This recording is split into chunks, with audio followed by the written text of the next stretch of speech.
Cricket आणि रक्त आता एकत्र दिसेल. संजय राऊतांनी भारत पाकिस्तान सामन्यावरून मोदी सरकारवर जोरदार हल्लाबोल केला. भारत पाकिस्तानच्या नियोजित सामन्यावरून संजय राऊतांनी हा निशाणा साधला. दाऊदच्या मेहुणाला घरी बोलावून बिर्याणी खाऊ घालणाऱ्यांनी क्रिकेटवर बोलू नये असा पलटवार त्यानंतर नवनाथ बन यांनी केला.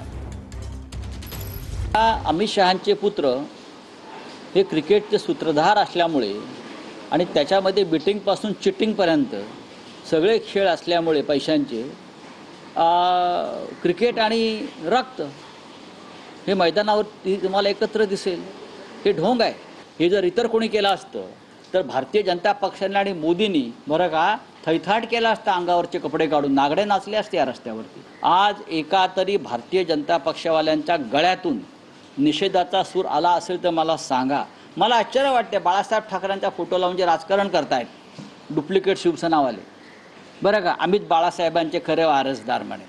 यांच्या ढुंगणावर लाता मारल्या पाहिजे. वारसदार पाकिस्तानबरोबर क्रिकेट खेळताय. तिकडे ऑपरेशन सिंदूर अर्धवट टाकलं. आता क्रिकेट खेळताय. 26 महिलांचा आक्रोश अद्याप संपलेला नाही. त्यांच्या घरातला दुखवटा संपलेला नाही. अजून ते अतिरेकी सापडलेले नाहीत आणि तुम्ही पाकिस्तानबरोबर क्रिकेट खेळता. संजय राऊत यांनी आधी सर्व देशवासियांची आणि भारतीय सैनिकांची माफी मागितली पाहिजे आणि त्यानंतर क्रिकेटवर बोललं पाहिजे.